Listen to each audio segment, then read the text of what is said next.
Bom dia pessoal, tudo bem? Vamos hoje então para mais uma aula de teoria da história e história do direito, tá? Hoje a gente vai aprofundar um pouco mais no processo histórico do Brasil, onde nós iremos tratar do início do período republicano, né? Indo mais para frente até mais ou menos a década de 30 do século 20, certo? Por coincidência, a nossa aula de hoje ela se refere a uma data, né, 13 de maio, que é a mesma data onde foi assinada a Lei Áurea, né? A Lei Áurea foi a lei que determinou a abolição da escravatura no Brasil, né? Exatamente no ano de 13 de maio de 1888. Do ponto de vista da história tradicional, né, já indo para um enfoque mais para a historiografia, né, a história tradicional ela compreende que hoje é a data da libertação dos escravos, né? Haja vista que os negros, os escravos, eles passaram, né, a se tornar homens livres, certo? Contudo, a história, né, ela tem várias versões sobre o que significou essa data do dia 13 de maio, certo? Vale ressaltar que essa dita libertação dos escravos, né, não necessariamente foi uma conquista por parte dos escravos, certo? Por quê? Porque o Brasil ele já vinha passando por movimentos abolicionistas, né, ao longo do século XIX, né? A própria Inconfidência Mineira, a Conjuração Baiana, que foram movimentos importantes para o estabelecimento da República no Brasil, também pautaram essa questão do abolicionismo, né? E nós já vimos de legislações sobre a abolição da escravatura, né? Então nós já tivemos a lei do ventre livre, tivemos a lei do sexagenário, né? Entre outros, até chegar no dia 13 de maio de 1888, que foi a data da assinatura da Lei Áurea, certo?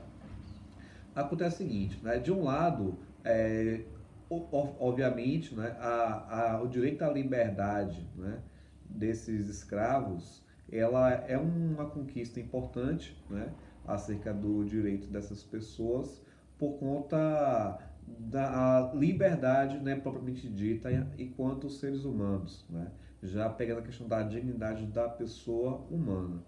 Mas, por outro lado, né, a abolição da escravatura ela serviu efetivamente para um viés econômico, né, um viés elitista. Haja vista que, se por um lado você teve os escravos livres, né, na sociedade, propriamente livres, né, lembrando que já eram livres aqueles que nasceram depois da lei do ventre livre e aqueles que adquiriram a idade dos 65 anos, que foi a lei do sexagenário, né? Então agora todos, independente de idade ou categoria, foram considerados também livres, né? Então, mas por outro lado, para a elite, né, a elite oligárquica do Brasil, isso significou uma série de desvinculação e de desobrigação no caso do sustento e de todo o valor, né, todo o patrimônio que era colocado para você sustentar, né, esses trabalhadores, né, essas pessoas. Muito embora eles era uma força de trabalho, né, uma força de trabalho barata, mas efetivamente você tinha um custo, né, para as oligarquias locais. Tá? Por outro lado, a lei do ventre livre, ela não estabelece como é que esses escravos livres agora, eles vão se inserir dentro da sociedade. Por quê? Porque uma vez que eles eram escravos, eles tinham onde dormir, que eram as senzalas, eles tinham trabalho, né, que era para os seus donos, e eles tinham o alimento que era dado também pelos seus donos, né, nas casas grandes e nas demais residências dos seus donos. Com a liberdade, eles são praticamente marginalizados, né, à sociedade. Então eles ficam sem sustento, ficam sem trabalho, sem onde comer, sem onde dormir. Então eles ficam basicamente sem os direitos fundamentais, né, à dignidade da pessoa humana, que exatamente é o primordial que veio a justificar a questão da sua liberdade propriamente dita. Né? Essa recuperação frente aos direitos, né, desses ex-escravizados, a gente só vai ter basicamente a partir da Constituição de 1988 e mais efetivamente já no século XXI, né, quando você tem efetivamente políticas de inclusão, né, para essas comunidades e seus descendentes, né, já que 88 são 100 anos depois da abolição da escravatura, né, então não são mais os mesmos negros, não são mais os mesmos escravos, mas são seus descendentes, certo? E aí, por conta disso, você vem a ter, a partir de problemas sociais como o Fome Zero, como a questão da política de cotas na universidade, como a questão do próprio ProUni, né?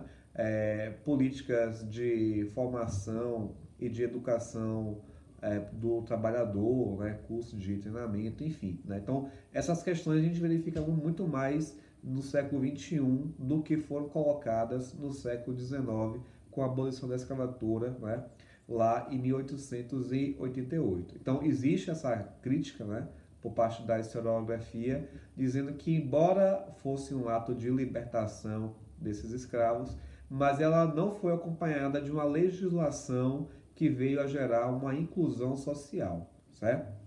Bom, seguindo. Depois de 1888, nós tivemos já no ano seguinte a República, né, no Brasil, que também, como eu já falei, foi a partir de movimento republicano, principalmente da Inconfidência Mineira e da Conjuração Baiana. Né? Vale ressaltar que a República no Brasil ela se deu a partir de um golpe de Estado, certo? Já que foi a tomada por militares, né, do poder, onde Marechal Deodoro da Fonseca, né, que foi o principal dirigente deste movimento, ele vem inclusive a revogar elementos da Constituição da República da Constituição do Brasil de 1824 e ele concentra para si o poder executivo e também o poder legislativo. Né? Lembra que a gente viu nas aulas passadas que a Constituição de 1824 ela cria os três poderes a partir de uma ideologia baseada na Revolução Francesa e na Constituição Francesa. Tá? Esse movimento de república no Brasil, né, ele é dividido em duas fases. Primeiramente, a República da Espada, que vai de 1889 até 1894, e nós temos efetivamente a República Oligárquica, que vai de 1894 até 1930, certo? A Constituição de 1891 ela segue um viés ideológico da época, que é um viés positivista. Né? O que quer dizer esse viés positivista? Esse viés positivista ele se dá a partir daquela teoria de Augusto Comte, né? Onde você tem um movimento na Europa de tornar o direito enquanto ciência, né? Com base nessa ideia positivista, inclusive, que a gente tem a figura de Hans Kelsen, né? Que defende a questão da hierarquia das normas, né? Daquelas normas que elas são todas elas escalonadas, certo? E ela vem a fundamentar também a Constituição norte-americana, né? Que foi a grande fonte para a criação desse direito no Brasil a partir da nossa República. Tanto que o Brasil, quando ele é alçado ao viés de república, né, ele se chama Estados Unidos do Brasil, né, ou República Federativa do Brasil. E aí a gente tem, a partir disso, a nomenclatura de República Federativa dos Estados Unidos do Brasil. Né? Tanto que chegou em algum momento que a bandeira do Brasil, ainda no início do século XX, ela vem a se parecer muito com a bandeira norte-americana. Né? Esse viés positivista ele também faz com que a nossa própria bandeira, né, com o retângulo verde o losango amarelo, o círculo azul, tenha dentro dele um viés positivista que é de ordem e progresso, né? Quando se fala aqui de ordem, você fala de ordem jurídica, né? De norma jurídica, de cumprimento efetivamente das leis, né? E aí que você fala o quê? Você fala que a lei ela está dissociada da realidade, ou seja, ela precisa ser cumprida independente de qualquer contexto, né? Então, o que denota, né, o que caracteriza de fato esse viés positivista, né, de John Locke, já naquele período, que vai ser referendado também por Hans Kelsen, certo? Com a Constituição da República de 1891, nós estabelecemos também um sistema de presidencialismo, né? Esse presidencialismo ele é composto pelo presidente e pelo vice-presidente.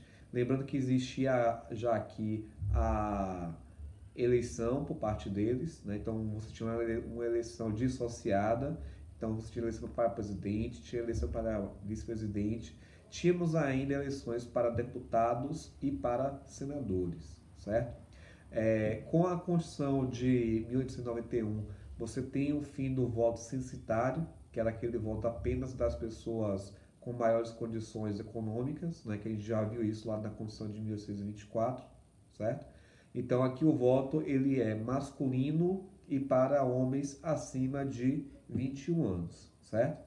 Ele também estabelece a questão do federalismo, né, tanto que nós somos aqui uma república federativa, onde você dá autonomia para as assembleias gerais, você dá maior poder legislativo para os estados, né? Então os estados eles se organizam também em seus poderes executivo e seu poder legislativo, né? Lembro que já viu já na última aula que já tinha sido criada ainda no período regencial do Império essas assembleias legislativas dos próprios estados, certo? Com essa Constituição, Constituição de 1891, né, nós também temos a criação do chamado Estado laico. Né? Esse Estado laico ele se dá pela separação que o Estado brasileiro faz em razão da Igreja, né? No caso aqui, principalmente a Igreja Católica. A gente viu o papel da Igreja Católica no processo de colonização e formação da sociedade brasileira. Né? Então, como é que faz isso dessa forma? Né? Isso se dá a partir do fim, né, da atribuição do título de nobres pela construção da República. Né? Então, isso ainda existia na Constituição de 1824, mas é retirado na Constituição de 1891, certo? Outra questão importante aqui também, né, é que com o federalismo, né, e dando autonomia aos estados, isso vem a gerar um problema no Brasil. Por quê? Porque o Brasil ele tem um tamanho continental, né, obviamente já naquele período, certo? E aí quando você dá uma maior autonomia aos estados, né, então alguns estados que têm uma melhor renda, né, ou têm um menor desenvolvimento econômico, eles efetivamente ficam mais atrasados, né, socialmente. Então você não tem um desenvolvimento humano, um desenvolvimento social de forma homogênea no Brasil. Né? E aqui isso a gente verifica de uma forma muito patente. Por quê? Porque já nesse período de final do século XIX, você já tem um desenvolvimento maior do Brasil na região sudeste e na região sul, né? Por conta da política do café com leite, né? Com a oligarquia leiteira, né? E mais a oligarquia cafeicultora, nesse caso aqui também. E no sul também por conta da pecuária. Então no Nordeste, que foi onde você teve o foco efetivamente de uma produção do ciclo da cana, né? Que já estava decadente há muitas décadas, então você tem aqui uma precarização dos direitos e do poder econômico desses estados em razão disso. Né? Então, o sistema federativo do Brasil ele criou essas desigualdades sociais, né, que são patentes, são latentes até a nossa atualidade, certo? Vale ressaltar que a Constituição de 1891 ela também criou a figura do habeas corpus, né? Que é uma ação constitucional que garante o direito à liberdade, né? Então nós tivemos aqui também neste período que foi muito importante, certo? Vale ressaltar que a República no Brasil, né, ela foi um movimento puxado pelos militares, né, certo? Então veja só a importância aqui dos militares nesse processo, certo? E ele tinha o apoio também das próprias oligarquias, né? Por quê, minha gente, né? Porque com o Império você tinha um poder executivo, né, que estava centralizado na figura do monarca, né, que era Dom Pedro II, né? Depois tínhamos também a princesa Isabel, certo? Então, com essa centralização do poder, que é típico da monarquia, né? Então a oligarquia e o poder econômico do Brasil, que eram as elites, eles não tinham como efetivamente se intrometer na questão do próprio Estado, a fim de criar normas e diretrizes estatais ao seu favor ou para a manutenção dos seus interesses econômicos.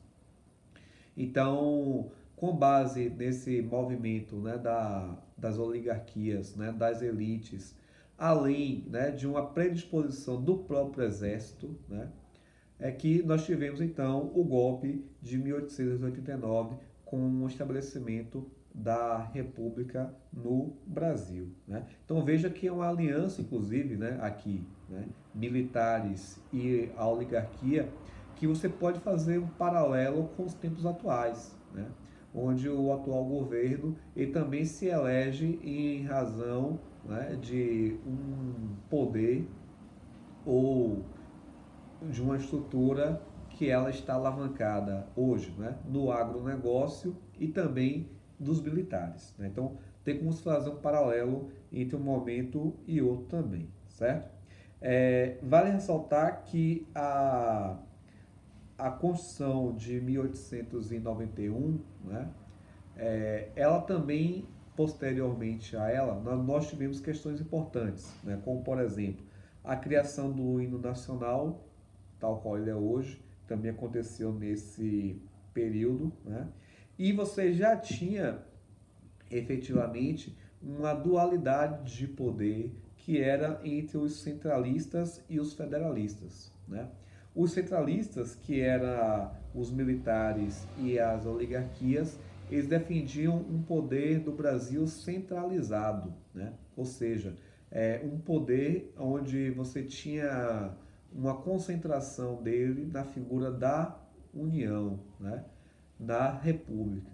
E você tinha políticos e outras forças econômicas que queriam efetivamente um poder mais federalista, né? Ou seja, uma autonomia para os estados, para as províncias.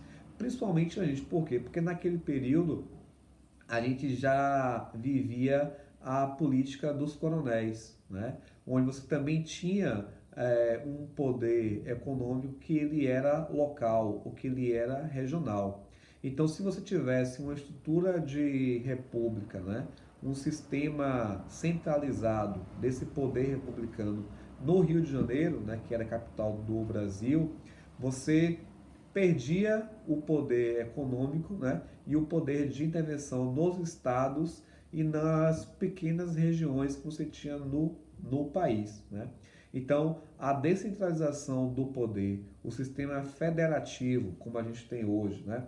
Hoje o Brasil é dividido entre os estados federativos e o Distrito Federal. Isso favorece ao crescimento e a criação de lideranças políticas e de poderes econômicos locais ou regionais, né? Essa disputa ela foi essencial para a queda da República da Espada e para a criação da República Oligárquica, né, a partir de 1894, né, aonde você tem efetivamente o estabelecimento, né, de um sistema federalista no Brasil, né, onde esse movimento ele é acompanhado a partir de uma política do café com leite, né, aonde você tem um Brasil que ele é controlado basicamente por dois estados federativos, que são os estados de São Paulo e o estado de Minas Gerais, que nesta época eram os mais desenvolvidos, né? São Paulo por conta da sua economia baseada no café, e Minas Gerais com sua economia baseada no leite, né, e seus derivados. Então eles eram basicamente um grande poder econômico no Brasil.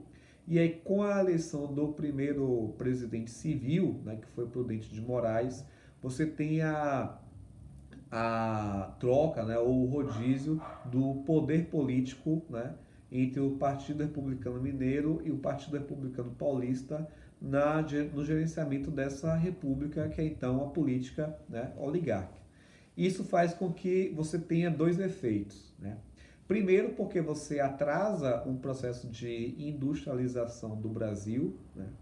Porque a nossa economia é uma economia basicamente agrária, né?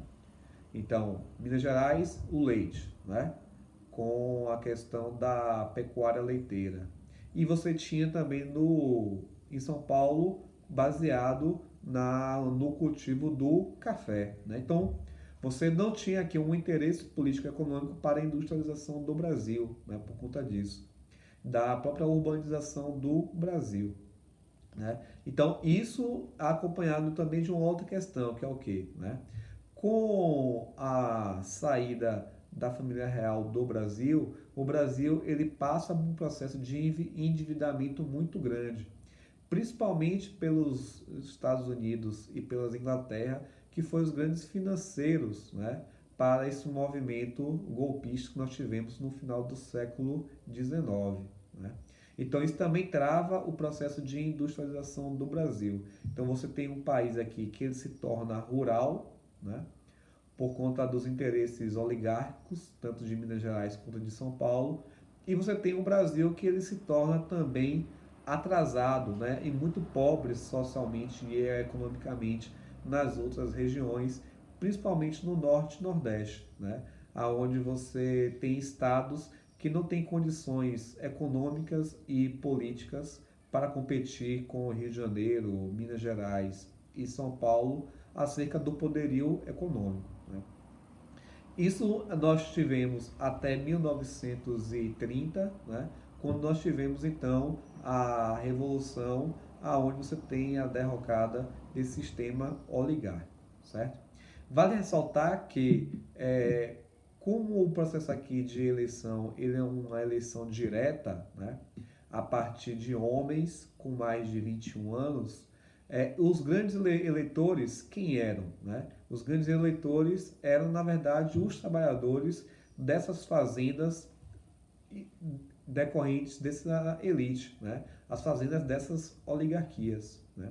Vale ressaltar que com o fim da escravidão, né, o Brasil ele autoriza, né, com a Constituição Federal de 1891, um grande processo de naturalização.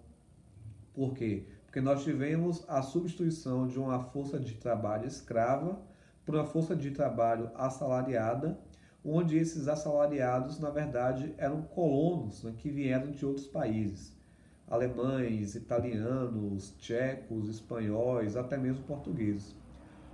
Então, para garantir uma série de direitos para essas pessoas, inclusive a questão do próprio direito ao voto, né, e trocar efetivamente a força de trabalho deles por pequenos pedaços de terra, é que eles foram então naturalizados, né? E pela relação de trabalho que eles estabeleceram com as oligarquias e com as elites rurais nacionais, é que nós tivemos a eleição, né, desses presidentes, havendo rodízio entre o Partido Republicano Mineiro e o Partido Republicano Paulista, que se dava a partir do voto de cabresto, né? Então, os grandes coronéis, né? Aquelas lideranças regionais, locais que eu falei aqui, elas forçavam seus trabalhadores, seus empregados, a votarem naqueles candidatos que eram de seu maior interesse, tá certo? Então, isso se deu até 1930, quando nós tivemos, então, a quebra desse paradigma com a alçada de Getúlio Vargas no poder, que ele vai falar sobre isso na nossa próxima aula, tá certo? Então, um abraço e até lá.